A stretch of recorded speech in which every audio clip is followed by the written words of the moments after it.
Previous year के जो questions आए हैं इस सेगमेंट में हम लोग आज लिमिट्स के क्वेश्चंस को बोर्ड पर डिस्कस करेंगे और पूरे टॉपिक को हम लोगों ने जो कलेक्शंस उठाए हैं वो 79 से लेकर के, आप बोर्ड पर देख सकते हैं कि 1979 का क्वेश्चन लिखा है।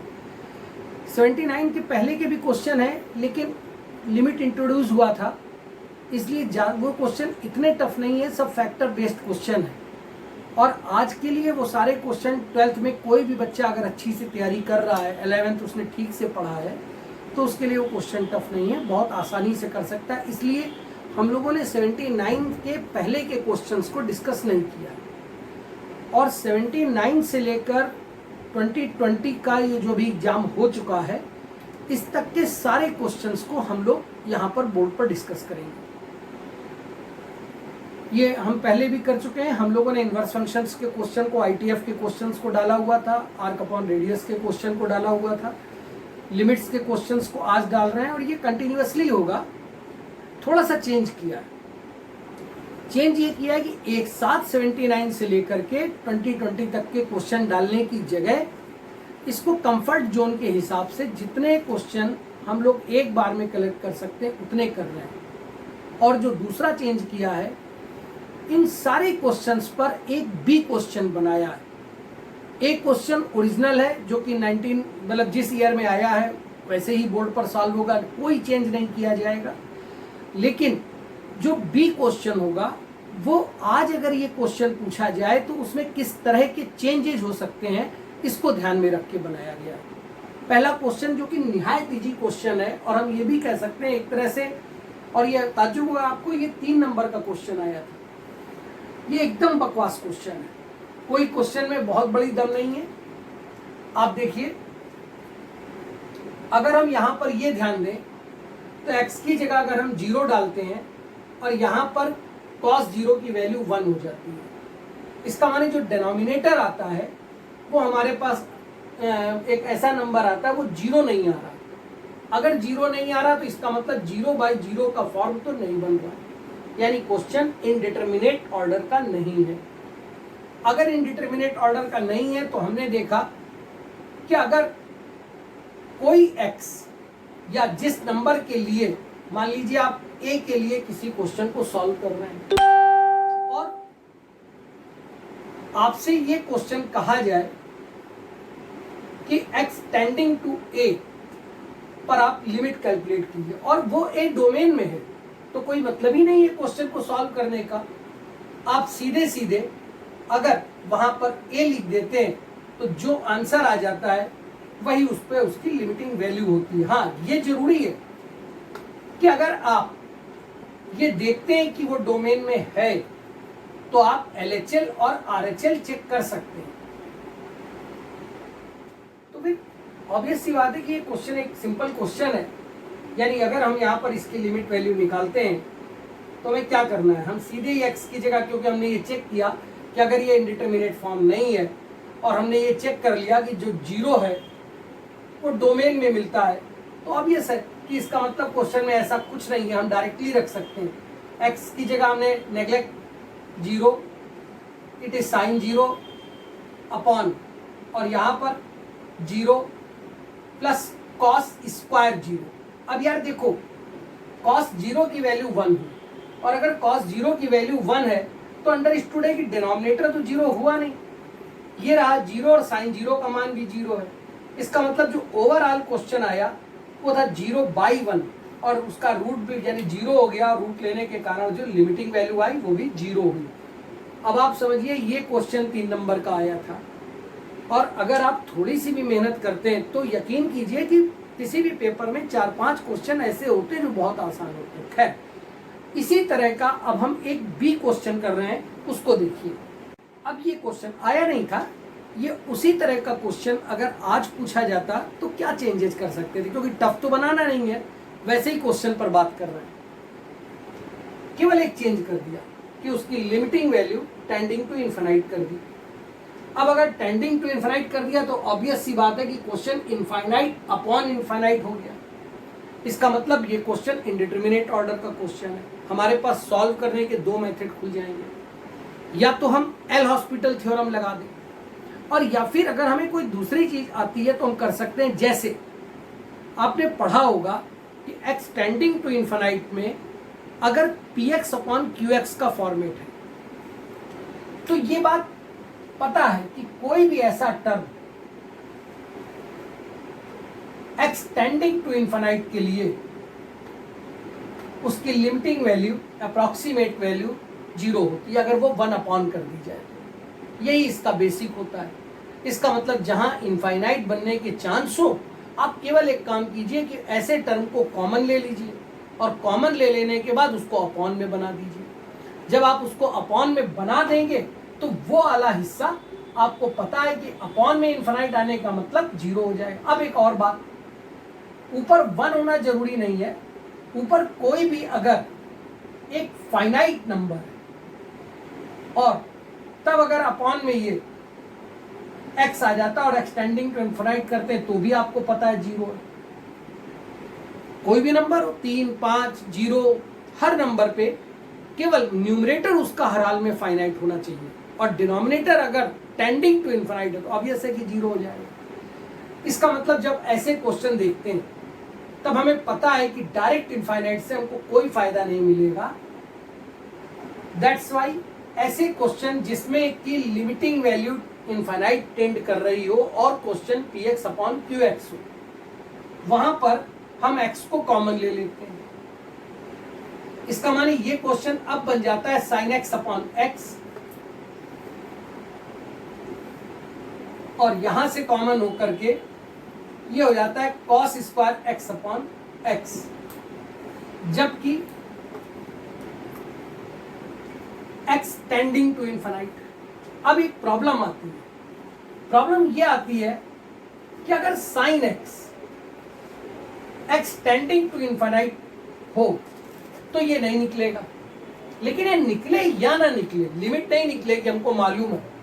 लेकिन हम एक बात जानते हैं, और वो ये कि अगर यहां पर एंगल की जगह मैं कोई भी ऐसी वैल्यू लिखता हूं, सपोज करिए मैंने बहुत बड़ी वैल्यू लिख दी कोई ऐसे इस तरह से, तो भी हमको ये पता है ये किसी ना किसी, जब क्वाड्रेंट में आप घुमाएंगे तो किसी ना किसी क्वाड्रेंट में आ जाएगी, और अगर ये किसी क्वाड्रेंट में आ जाएगी तो इसका साइन में कोई एक मान होगा, और वो मान -1 से +1 के बीच ही होगा। इसका अर्थ ये निकलता है कि ये हमने और बढ़ा दिया, इससे क्या फर्क पड़ता है, चाहे जितना बढ़ाते जाइए, जो इसका मान आएगा sine x x tending to infinite पे लिमिट नहीं मिलेगी, लेकिन ये श्योर है कि जो इसकी वैल्यू आनी है वो इन बिटवीन -1 से 1 आनी है। और यार -1 से अगर 1 के बीच में कोई भी वैल्यू आ रही है तो आप ये जानते हैं इसके बीच के सारे नंबर फाइनाइट हुए, और अगर इसके बीच के सारे नंबर फाइनाइट हुए तो sine x upon x when x tending to infinite ये मान 0 हो जाएगा अकॉर्डिंग टू दिस। हमें नहीं पता ये क्या है, लेकिन हमको ये श्योर पता है कि ये एक संख्या है। वो संख्या -1 हो सकती है, वो संख्या -1/2 हो सकती है, वो संख्या 0 हो सकती है, वो संख्या कोई भी ऐसी हो सकती है जो -1 से 1 के बीच में होगी, पर होगी संख्या। और अगर ऐसा है तो किसी फाइनाइट नंबर में अगर इनफिनाइट टेंडिंग है तो वो 0 हो जाएगा। और इस कारण से अब जब हमने इस बात पर ध्यान दिया तो हमने पता है कि ये 0 हो गया, और यार सेम यही लॉजिक यहां भी हो गया, क्योंकि अगर हम cos 0 भी करें, cos x में भी करें तो भी आना तो -1 से 1 के बीच में है ना। इसका माने ये एक फाइनाइट नंबर है और अपॉन में टेंडिंग टू इनफिनाइट हो गया, और टेंडिंग टू इनफिनाइट के कारण ये भी 0 हो गया। अगर ये भी 0 हो गया तो देन लिमिट इज 1। यानी ये वो क्वेश्चन हो गया जिसको हम कह सकते हैं कि अगर आज पूछा जाता तो क्या चेंज कर सकता था, वो साइन एक्स अपॉन एक्स वाले कॉन्सेप्ट से क्वेश्चन को नया बना सकता था, बस tan x कर सकता था, ठीक है, या कोई पॉलिनोमियल थ्योरम बना सकता था, इससे ज्यादा कुछ नहीं किया जा सकता था। अब 1980 के क्वेश्चन, 1980 का क्वेश्चन था ये। क्वेश्चन ये है कि लिमिट x टेंडिंग टू 0 के लिए सॉल्व करना है, a प्लस एच का whole square sine a plus H minus a square sine a upon h।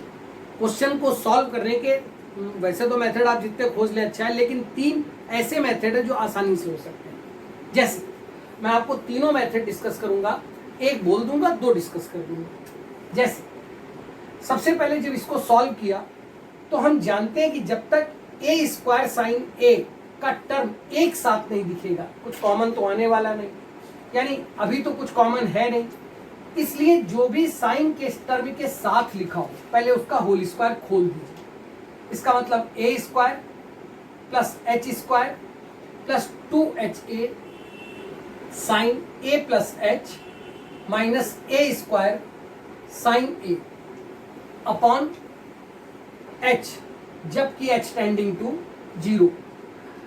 अगर हम इसको अंदर डिस्ट्रीब्यूट करें तो ये तीनों को मिल जाएगा। एक काम करते हैं, प्लीज कुछ स्टेप्स को मैं डायरेक्टली करूंगा, आप ध्यान दीजिएगा। मैंने इसको यहाँ डिस्ट्रीब्यूट किया और ए square sine A plus H minus A square sine ए को एक साथ लिया, उसमें से ए स्क्वायर को कॉमन इसलिए ले लिया ताकि मुझे कोई ऐसा फार्मूला दिखे जिससे क्वेश्चन की अगली स्टेप को सॉल्व किया जा सके। बचा हुआ पार्ट ये था h common, h plus 2a sine a plus h, और अपॉन के h को मैंने अलग अलग डिवाइड कर दिया। यार यहां डिवाइड किया तो हम जानते हैं कि h टेंडिंग टू 0 है, इसका मतलब h एग्जैक्ट 0 तो है नहीं, और एग्जैक्ट 0 नहीं है तो ये काटा जा सकता है। यहां लगा दिया sine C minus sine D का फॉर्मूला, इसका मानी ये हो गया A square sine C minus sine D 2 cos C plus D by 2 sine C minus D by 2, यानी यहां हो गया 2 कॉस और c और d, इसका माने a plus H plus A by 2, या 2 से डिवाइड करने के बाद कुछ ऐसा बच गया sine c minus D by 2, A plus H minus A, ये कैंसिल हो गया और यहां कुछ ऐसा बच गया, और इसके पूरे के अपॉन में h, जबकि इस जगह h plus 2a sine a plus h. आपने अपनी क्लासेस में ये चीजें सब अच्छे से पढ़ रखी होंगी कि fx प्लस gx अगर कोई दो फंक्शन है और लिमिट एक्सटेंडिंग टू a है तो उनके बीच अगर प्लस या माइनस है तो आप दोनों में लिमिट को डिस्ट्रीब्यूट कर देते हैं। अब हम यहां फिर देख रहे हैं, क्या ये टेंडिंग टू 0 के लिए साइन थीटा अपॉन थीटा बन रहा है? अगर बन रहा है तो एक प्रॉब्लम है कि जब तक ये आपस में सेम नहीं होते तब तक ये वैल्यू 1 नहीं होती। कोई बात नहीं, अगर ये बाई 2 है तो हमने इसको बाई 2 बनाने के लिए 2 से डिवाइड मल्टीप्लाई कर दिया और नेक्स्ट स्टेप में लिमिट अप्लाई कर दी। ए स्क्वायर कॉस ए नेग्लेक्ट हो गया, sine theta by theta same है टेंडिंग टू 0 के लिए, यानी 1 हो गया, प्लस h नेग्लेक्ट हो गया, 2a बचा, और यहां से साइन a बचा। इसका मतलब ये मेरा आंसर आ गया, मेथड 1। मेथड 2, अगर हम 0 को डायरेक्टली डाल दें तो a square sine a square sine a, यानी 0 बाई 0 का क्वेश्चन है, और 0 बाई 0 इसका मतलब ये इनडिटर्मिनेट फॉर्म है। अगर ये इनडिटर्मिनेट फॉर्म है, 0 बाई 0 की इनडिटर्मिनेट फॉर्म में एल हॉस्पिटल थ्योरम लगाई जा सकती है। एल हॉस्पिटल थ्योरम का मतलब आप जानते हैं कि हम किसी और क्वेश्चन में एल हॉस्पिटल करेंगे, इसमें केवल बोल रहे हैं न्यूमरेटर को आपने अलग डिफरेंशिएट किया और डिनोमिनेटर को अलग किया, और ये तब तक करते गए जब तक कि वैल्यू एक फाइनाइट नंबर में नहीं कन्वर्ट हो गई। ये एल हॉस्पिटल का कॉन्सेप्ट होता है। मेथड दूसरा हो गया। मेथड तीसरा देखिए, जिसे ट्रिक मेथड कहेंगे, पर इसके लिए आपको थोड़ा सा ज्यादा क्वेश्चंस की प्रैक्टिस करनी पड़ेगी, तो आपको बहुत आसानी से ये डिफरेंशिएबिलिटी मेथड कहलाता है, और इसको आप ध्यान दीजिए।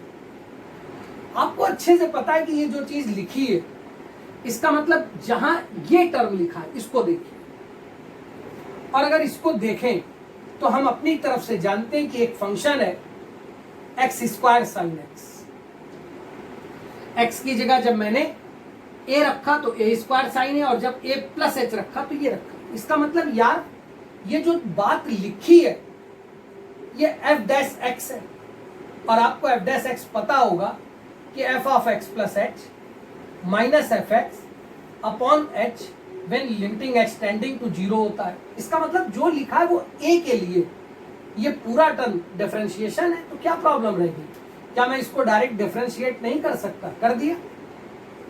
अब दो फंक्शन मल्टीप्लाई हो रहे हैं यानी प्रोडक्ट रूल है। फर्स्ट इसी तरह से साइन एक्स का कॉस एक्स, साइन एक्स इसी तरह से, और एक्स स्क्वायर का 2x। और नेक्स्ट स्टेप में टेंडिंग ए की जगह हमें क्या दिख रहा है, सॉरी एक्स की जगह हमें क्या दिख रहा है, ए, तो हमने एक्स की जगह ए डाल दिया, तो ये हो गया A square cos A plus 2a sign ए।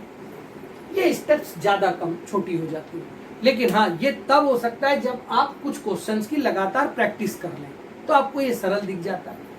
ये वो क्वेश्चन है जो 1980 में आया था।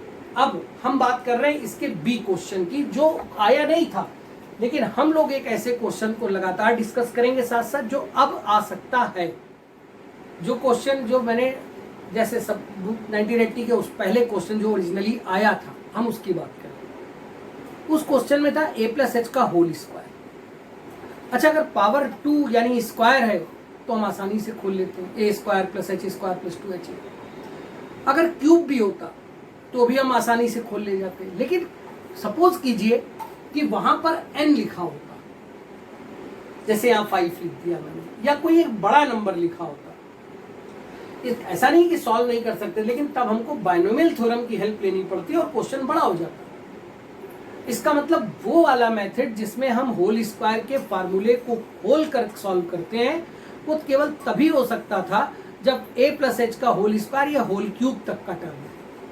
अगर उस पर चढ़ी हुई पावर इसके अलावा कुछ है तो अंडरस्टूड है कि वो मेथड वहां पर उतना आपको फायदा नहीं देगा, क्योंकि बाइनोमियल लगेगी, क्वेश्चन बड़ा हो जाएगा। तब हमारे पास फिर ऑप्शन आता है, मैंने x की जगह 0 डाला तो b tan b, b की पावर 5 tan b यानी 0/0 बन, यानी एल हॉस्पिटल का ऑप्शन खुला है। और जो दूसरा ऑप्शन है जो मैंने ट्रिक ऑप्शन बताया था, वो तो हमेशा खुला है। मैंने देखा है कि यार ये एक फंक्शन लिखा है x to the power 5 tan x। अब आप देखिए, अगर x की जगह मैं b रख दूं तो ये बन रहा है, और b प्लस h रख दूं तो ये बन रहा है। इसका मतलब जो चीज लिखी है फिर वही बात, ये f डैश x है, और यार अगर f डैश x है तो हमने सीधे इसको डिफरेंशिएट किया, x की पावर 5 इसी तरह से tan x का differentiation sec square x plus इस बार tan x इसी तरह से, और ये 5x to the power 4। x की जगह उसने कहा b डाल दीजिए, हमने x की जगह b लिख दिया। इसका मतलब it is b to the power 5 sec square b plus 5b to the power 4 tan b, और ये मेरा आंसर आ गया।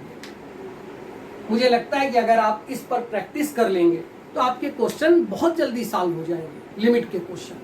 अच्छा, ये बात इसलिए भी जरूरी होती है कि जब बच्चा जेईई का पेपर दे रहा होता है तो तीनों सब्जेक्ट में उसको केवल एक घंटे मिल रहे होते हैं, और अगर एक घंटे में 25 या 30 क्वेश्चन है तो अंडरस्टूड है कि उसको 2-2.25 मिनट के आसपास पर क्वेश्चन मिलता है।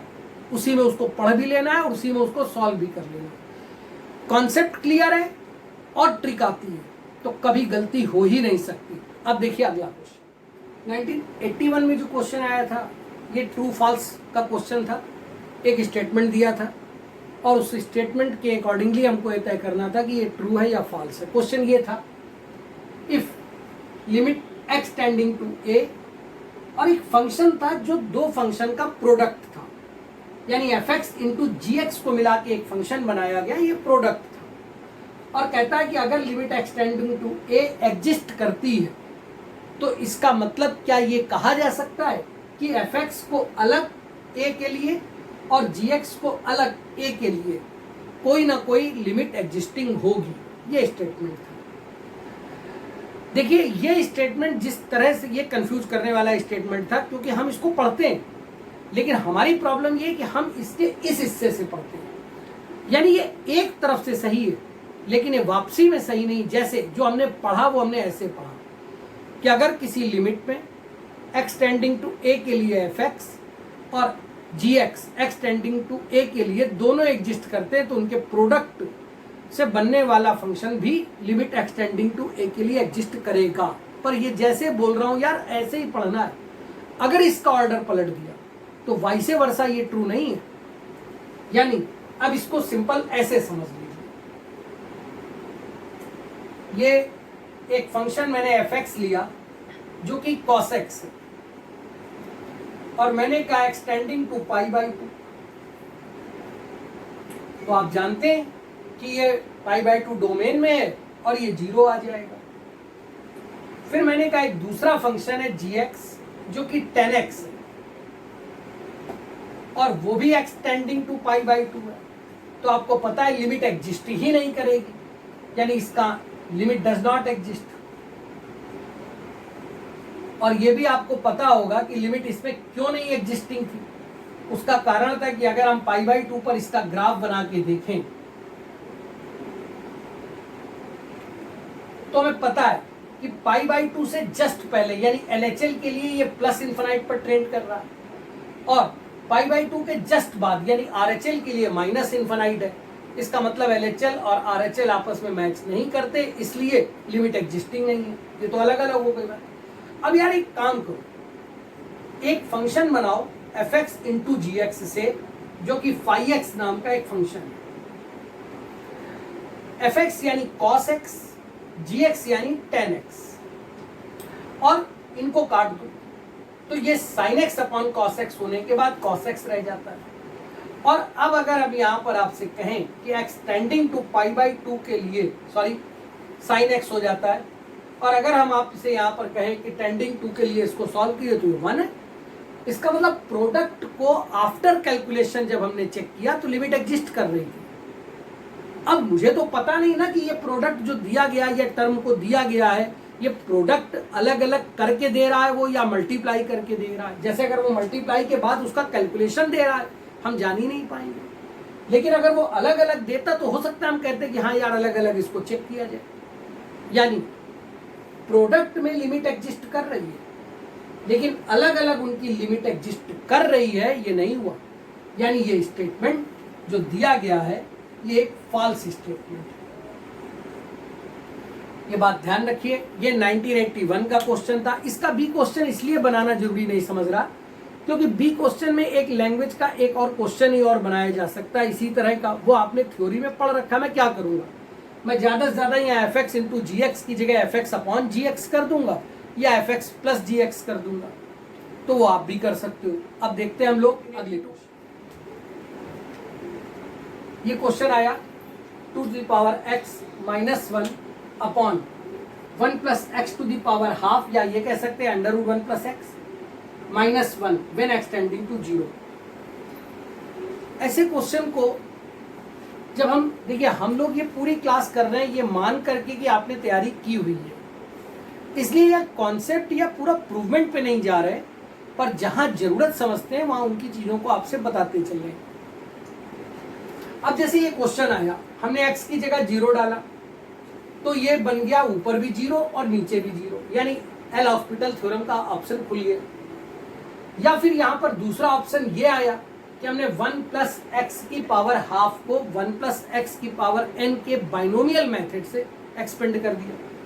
1 कट जाएगा और उसके बाद सबसे x कॉमन आ जाएगा, यानी एक टेबल अलग कर देंगे, उससे a की पावर x माइनस 1 वाला फॉर्मूला बन जाएगा। या एक काम करते हैं, हम लोगों ने ये भी पढ़ रखा है कि अगर किसी क्वेश्चन में उसका कोई एक हिस्सा मतलब इस तरह के रेडिकल फॉर्म में हो, अंडर रूट या सर्ड वगैरह के ऑर्डर में हो, तो उसका यार सर्ड को रैशनलाइज कर दो।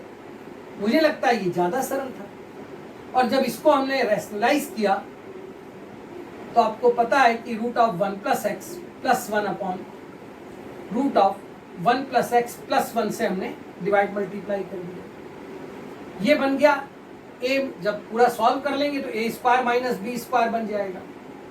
इसका मतलब ये स्टेप क्या आ गई, अंडर रूट हट गया, 1 प्लस एक्स माइनस 1 यानी अपॉन एक्स आ गया, और इस पूरे के साथ लिखा हुआ है 1 प्लस एक्स प्लस 1, जबकि एक्सटेंडिंग टू 0।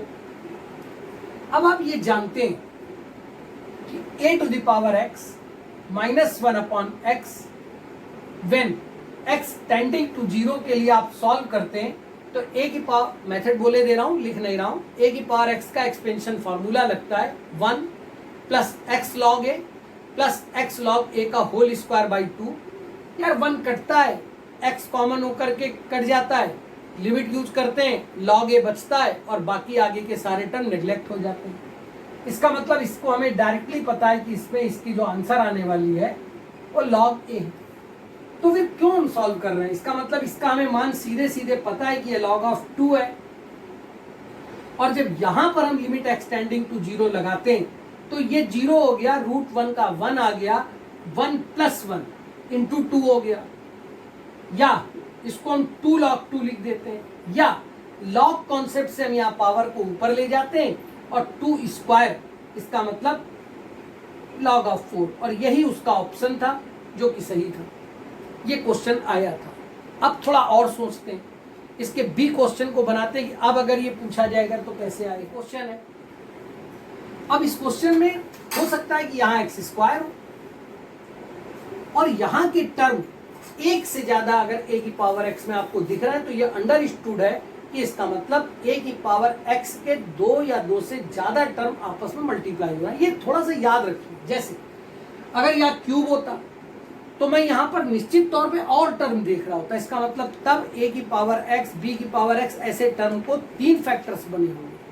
या हो सकता है कि मैं यहीं पर इसी क्वेश्चन में ऐसे कर दूं और इसके साथ sin x लिखे देता हूं और यहाँ x क्यूब कर देता हूं। तो अंडरस्टूड है यार कि अपॉन में एक x, जो भाई 2 इसको चाहिए, कैसे चाहिए अभी करा रहा हूं, एक x इसको चाहिए sin x अपॉन x, इसलिए x क्यूब कर दिया। देखते हैं क्वेश्चन सॉल्व। जैसे अब ये क्वेश्चन हमारे सामने आया तो क्वेश्चन कई चीजों को अपने साथ समेटे। जैसे पहला नंबर रैशनलाइज होना चाहिए। अगर हम इसको रैशनलाइजेशन पर काम करते हैं तो 20 to the power x minus 4 to the power x minus 5 to the power x plus 1 sine x into bracket में root of 1 plus x cube plus 1, और जब अपॉन में यही किया तो अंडरवुड हट गया क्योंकि a माइनस बी और a प्लस बी फैक्टर होगा तो a square minus b square, यानी अंडरवुड हट गया, 1 प्लस एक्स क्यूब माइनस 1 से ये कट गया और यहाँ रह गया एक्स क्यूब। सिंपल सी बात है। इसका मतलब ये हुआ कि मेरे को 3x इस्तेमाल करने, एक तो ये ले लेगा, बचे ये 2। अब इन 2 को फैक्टर देखिए तो आप ये देखिए जो सबसे बड़ी संख्या वो रेस्ट ऑफ की, यानी जितने और टर्म है 4 और 5, क्या वो उसके मल्टीपल है? हाँ, 4 पंचे 20। इसी तरह अगर यहाँ 3 लिखे होते तो 3 की सबसे बड़ी संख्या क्या उन 3 की मल्टीपल है? अगर वो 3 की मल्टीपल है तो सिंपल मामला क्लियर, ये फैक्टर है। इसका मतलब मैं डायरेक्ट लिख रहा हूँ वो लाइन कि क्या मैं इसको 5 to the power x minus 1 into 4 to the power x minus 1 अगर लिखता तो क्या यही चीज आ जाती? और साथ में क्या लिखा हुआ है? Sine x। इसका माने यार हो गया, हर एक को एक x दे दीजिए, तीनों x क्यूब यूज हो गए, और यहां bracket root of 1 plus x cube plus 1। अब यार लिमिट अप्लाई कर दीजिए सब के लिए, मैं सब में लिख नहीं रहा हूं, समझ जाइएगा। ये log 5 इंटू log 4 इंटू 1, और यहां से आ गया अंडर, ये 0 हो गया, यहां से आ गया 2। तो ओवरऑल आंसर क्या आ गया? 2 log 4 इंटू log 5, ये आंसर आ गया। कॉन्सेप्ट बहुत सिंपल है, क्वेश्चन को बड़ा किया जा सकता था, बस इतनी सी बात। अगर आप देखिए तो 2 ही मिनट के अंदर आप सॉल्व कर चुके हैं, अगर आप चीजें सीख चुके होंगे। अगला क्वेश्चन 1983 का एक क्वेश्चन था। If f of a is equal to f dash a, यानी आफ्टर डिफरेंशिएशन a पर उसकी value 1, g of a minus 1 और g डैश a की वैल्यू 2 है, और ऐसी स्थिति में क्वेश्चन हमसे कहता है कि आपको एक्सटेंडिंग टू a के लिए ये इवेल्युएट करना है कि gx into f A minus ji a into f x upon x minus. एक बात ध्यान दीजिए, अगर मैं इसमें डायरेक्टली ये डालता हूं तो ये जी ए एफ ए और ये भी जी ए एफ ए, इसका मतलब कट जाएगा, 0 आ जाएगा और 0/0 आ जाएगा, यानी एल हॉस्पिटल का ऑप्शन खुल गया। मेथड 2 करूंगा, एल हॉस्पिटल भी करूंगा इस वाले में। पर मेथड पहला देख लीजिए, जरूरत नहीं है पर देख लीजिए। ऐसे क्वेश्चन में अगर मान लो 0/0 का ऑप्शन नहीं बन रहा होता और एल हॉस्पिटल नहीं लग रही होती, तब के लिए ये बात बता रहा हूं। टेंडिंग टू ए जब यहाँ x माइनस ए देखिए, तो सबसे पहले x को लेट कर लीजिए a प्लस एच। अगर x को a प्लस एच लेट कर लिया तो क्वेश्चन बन गया G A plus H F A minus G F A plus H upon H, जबकि h टेंडिंग टू 0। क्यों? अब ये तो आप समझ ही गए होंगे, इस पर टाइम बर्बाद नहीं कर रहा हूं। अब इस बात को पूरे पर ध्यान दीजिए कि अभी भी कुछ आपको होता नहीं दिख रहा कि एक बात पर ध्यान दीजिए, अगर f डैश a नहीं बनेगा तो आप इसका इस्तेमाल नहीं कर पाएंगे, और f डैश a का मतलब कि डिफरेंशिएशन होना चाहिए, यानी डिफरेंशिएबिलिटी का फॉर्मूला होना चाहिए। इसका माने अगर आपको f डैश a देखना था तो ये श्योर है कि f of a plus H minus f of a upon h tending to 0 दिखता, और उसके लिए इससे GA को कॉमन होना चाहिए था, लेकिन हम देख रहे हैं कि GA कॉमन नहीं है। ऐसे किसी भी क्वेश्चन में जब दो अलग अलग फंक्शन मल्टीप्लाई होते हो और उसमें कुछ भी कॉमन ना आता हो, तब आप अपनी तरफ से क्वेश्चन में GAFA यानी जिसके लिए भी आप जो आप कॉमन निकालना चाहते हो उसी को अपनी तरफ से क्वेश्चन में जोड़ दीजिए और घटा दीजिए।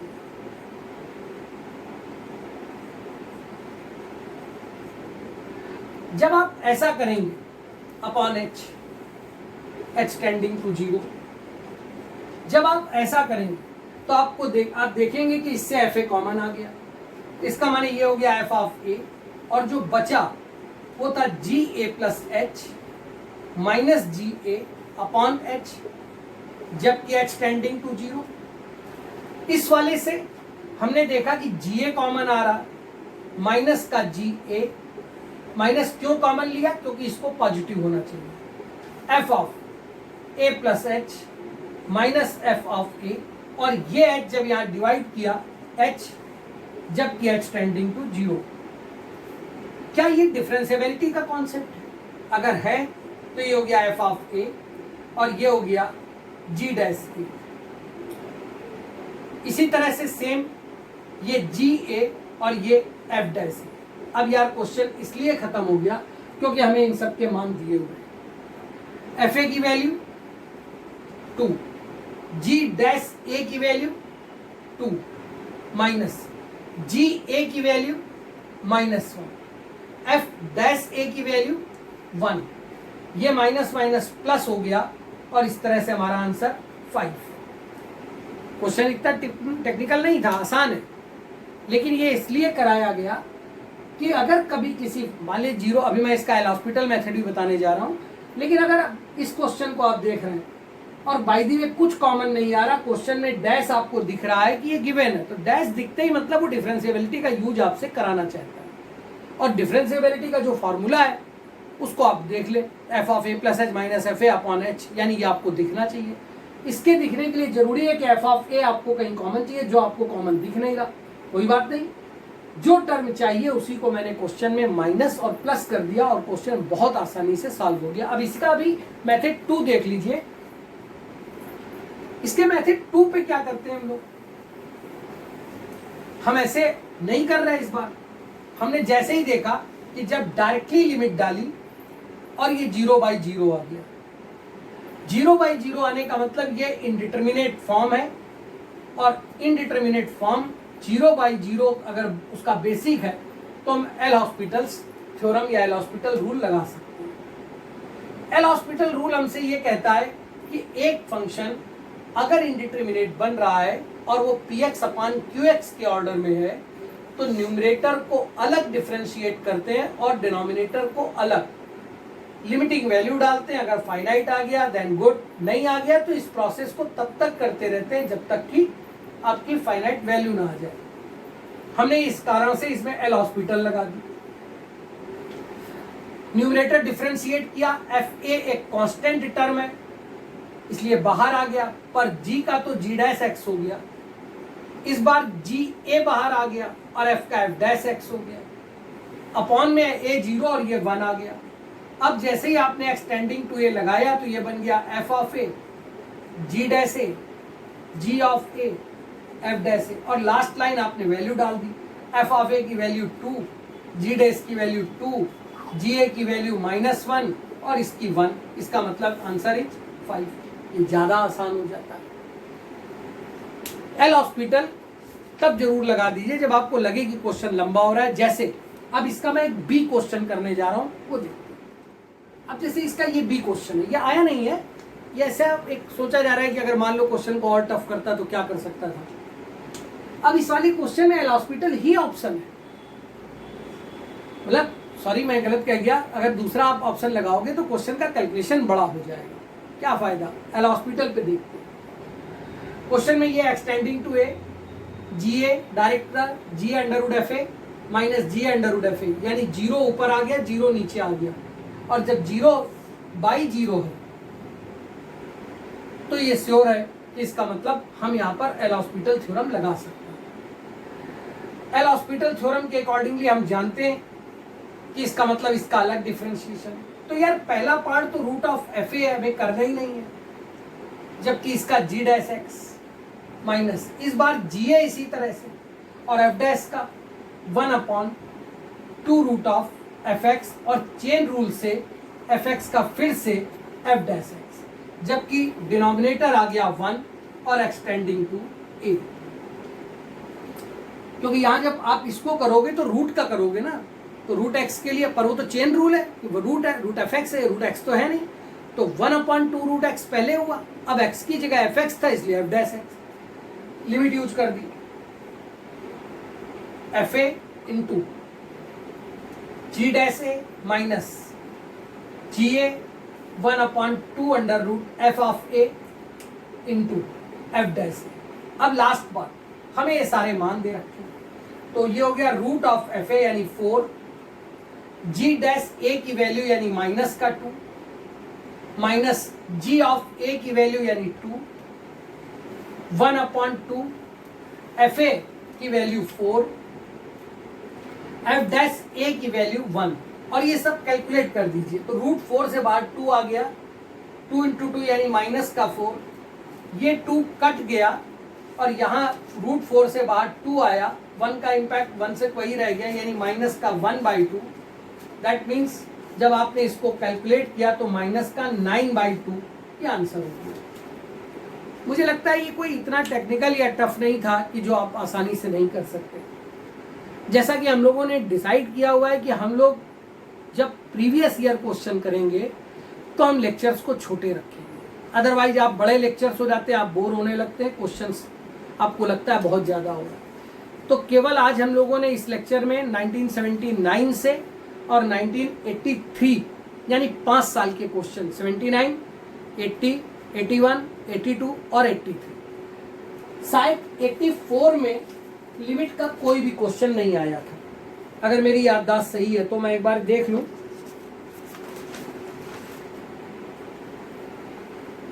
नहीं, 83 में 2 क्वेश्चन आए थे, तो मैं एक क्वेश्चन 83 का चलिए अगले लेक्चर में कवर करूंगा कि 83 का एक क्वेश्चन और होगा, मैं 83 से ही अगले लेक्चर में स्टार्ट करूंगा। 84 में लिमिट का क्वेश्चन ही नहीं।